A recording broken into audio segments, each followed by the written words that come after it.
Hello friends. आज की कहानी में मैं आपको अपने जीवन की सबसे रोमांटिक और इमोशनल कहानी सुनाने जा रहा हूँ।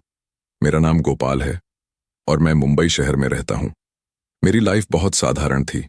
ऑफिस का काम, रोजमर्रा की भाग दौड़ और कभी-कभी दोस्तों के साथ टाइम पास। लेकिन एक दिन मेरी जिंदगी का वह पल आया जिसने सब कुछ बदल दिया। दिन मैं अपने ऑफिस में व्यस्त था, कंप्यूटर स्क्रीन के सामने फाइल्स चेक कर रहा था। तभी मेरी फोन की घंटी बजी। स्क्रीन पर नाम देखकर मेरी दिल की धड़कन तेज हो गई। रोशनी दीदी। हाँ, वही रोशनी दीदी, मेरी बड़ी बहन जैसी, लेकिन खूबसूरती और हॉटनेस के मामले में वह किसी फिल्म हीरोइन से कम नहीं थी। हेलो गोपाल। उसकी आवाज इतनी मीठी और नरम थी कि मेरी सारी थकान एक पल में गायब हो गई।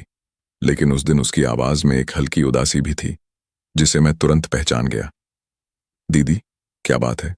तुम परेशान लग रही हो, मैंने पूछा। लेकिन रोशनी दीदी ने सिर्फ हंसते हुए कहा, कुछ नहीं गोपाल, बस थोड़ी थकान है। मैं जानता था कि वह सच नहीं कह रही थी। मेरी बहन जैसी रोशनी, हमेशा खुश रहने वाली, आज कहीं अंदर तक टूट रही थी। मैंने कई बार पूछा, लेकिन उसने कुछ नहीं बताया। अगले दिन मेरा ऑफिस छुट्टी पर था। मेरी जिज्ञासा इतनी बढ़ चुकी थी कि मैंने तय किया, मैं रोशनी दीदी से मिलने उसके घर जाऊंगा। जब मैं पहुंचा, उसके चेहरे पर दुख साफ झलक रहा था। दीदी, आप मुझसे कुछ छुपा रही हो, बताओ ना, आखिर तुम्हें क्या परेशानी है? मैंने कहा। वो कुछ पल के लिए चुप रही और फिर धीरे से बोली, गोपाल, मेरी परेशानी मेरे पति से है। हमारी शादी को 2 साल हो चुके हैं, लेकिन अब सब कुछ खत्म हो चुका है। मुझे तलाक मिल चुका है और मैं पूरी तरह टूट चुकी हूं। उस पल मेरा दिल धक से रह गया। मैं नहीं जानता था कि कैसे उसे सहारा दूं। उसकी आंखों में वह दर्द था जिसे कोई शब्द नहीं समझ सकता था। रोशनी दीदी ने उस दिन से अपने कमरे को ही अपनी दुनिया बना लिया। वह किसी से भी बात नहीं करती थी, लेकिन धीरे धीरे उसने समझ लिया कि यह दुख उसे और कमजोर बनाएगा। उसने अपने आप को संभाला और नौकरी करने का फैसला किया। उसकी इस हिम्मत ने मुझे भी बहुत प्रभावित किया। मैं जान गया कि अब वह धीरे धीरे अपनी जिंदगी में आगे बढ़ रही थी। हम दोनों के बीच फोन कॉल्स बढ़ने लगे। पहले हल्की बातें, फिर मजेदार बातें, और फिर धीरे धीरे दिल की बातें। हर दिन, हर पल मैं और रोशनी दीदी एक दूसरे से जुड़ते गए। एक दिन हमारी बातें इतनी रोमांटिक हो गई कि हम दोनों की धड़कनें तेज हो गईं।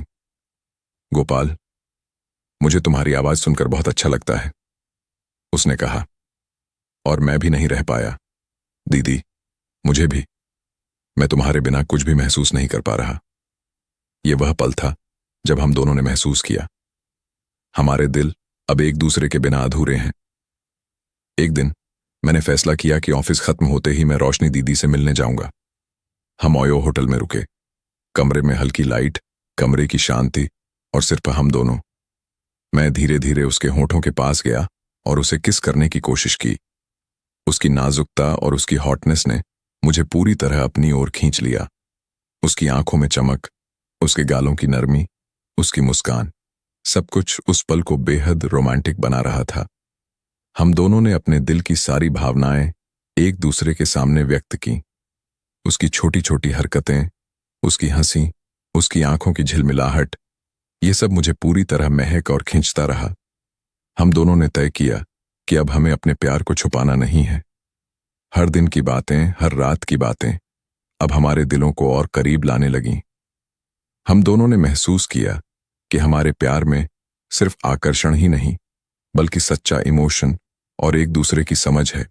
रोशनी दीदी ने भी महसूस किया कि अब वह अकेली नहीं है।